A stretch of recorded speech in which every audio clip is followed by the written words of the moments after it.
Mayong adlaw mga langga, subong gali, makadto kami sa palengke. Kay mabakal kami sang diaper kag kalamay. Kay ging sugo ko sang akon nga iloy nga mabakal sang diaper kay makadto kami subong sa Taytay, Palawan. So ari gali kasakay ka sa tricycle kay makadto na kami. Hindi na ako naka-video pagpahalin pa lang kay medyo madali kami kay basi bilin kami sang salakyan. So diri gali mga langga sa tricycle nakasakay kami. Medyo naugot pa ko da sa driver kay dugay-dugay iyang pagpadalagan sa tricycle gamadali na gani kami siya dugay-dugay pa siya. Pero okay lang na mga langga kay medyo safe man ta maskin dugay basta safe lang ta. So dira mga langga naga-video lang ko kay why ko mahimo. Kag upod ko gali da mga langga ang ako nga hinablos. So subong makadto na kami sa palengke. Pasulod na ko mga langga sa San Rafael kay mangita ko sa diaper kag kalamay. Kay amo to ang ging bilin sa akon nga baklon sang akon nga iloy. So dira mga langga madali lang ko kay base bala may mag-abot nga bus sa hindi ko maabutan. Amo na medyo madali ko. Tapos mga langga pangita ko da sang diaper nga lampin ang iya nga brand kag extra large kay siling ni mama. Medyo barato lang to kuno. Kag wala ko da may nakita lang nga lampin nga extra large nga tag-apatan lang kay apat. Tag-apatan lang kuno ang baklon ko. Ay kay wai ko da may nakita mga langga. Ang nakita ko lang da ay Pampers nga brand tapos apatan. Amo na lang to ang ging bakal ko.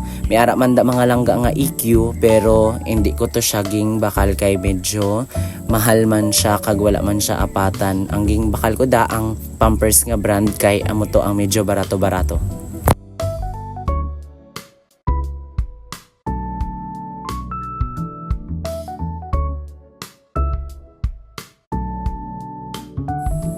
Amo galit na mga langga ang hinasiling ko nga AQ pants, large, apatan, pero medyo may pagkamahal galit na mga langga.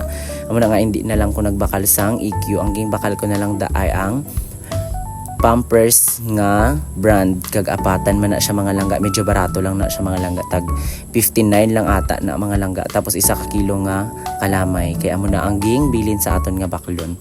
So aran na mga langga pagwa na ko tapos na ko na magbayad kay nagamadali kami mga langga kay basi mabilin kami sa salakyan. Amo na nga gamadali ko pagwa na kag makadto na kami sa terminal sang akon nga hinablos. Ang hinablos ko mga langga gimbilin ko na lang sa gwa kay hindi ko na siya gipasulod kay dala-dala niya abi ang amon nga bag nga dako. Amo na nga dira na lang siya sa gwa maghulat. Amo gali na ang akon hinablos mga langga. Upod ko na siya mga langga pakadto sa Taytay kay hindi ko man siya pwede ibilin kay siya lang di mag-isa sa balay mabilin. So giupod ko na lang siya para may upod man ko kag hindi man ko boring magsakay sa bus. So subong mga langga pakadto na kami sa terminal kay base mabilin kami sang salakyan. Namon aga madali kami nga duwa. Singadan ko pa na siya dali akay kay base mabilin sa salakyan. Subong mga langga nakasakay na kami kag papayahin na kami. Hindi man siya gutok, wala man madamo pasayro, mayo ganito kay nakapungko kami nga duwa. Magali na siya mga langga ang ginasiling ko nga nablos ko si Kaykay.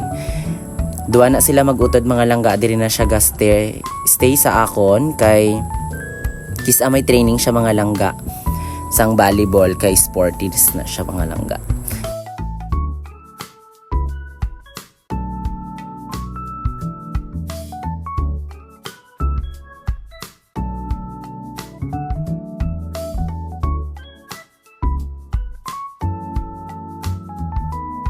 Fast forward mga langga, nakabot na kami sa amon nga balay sa Taytay. Amon nagali ahon isa nga hinablos mga langga ang ginabantayan ni mama.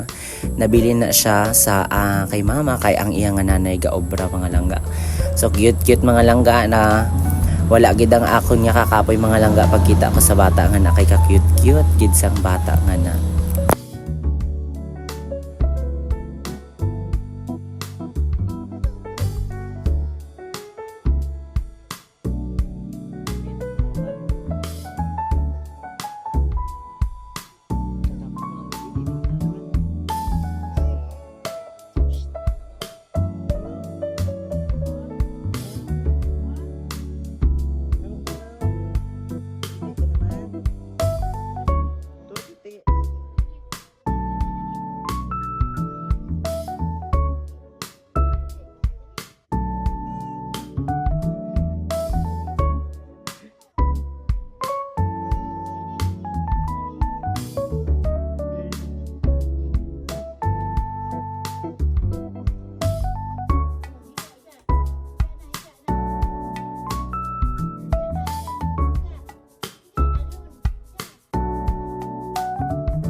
Sa mga langga, amo gali niyang akon nga nanay.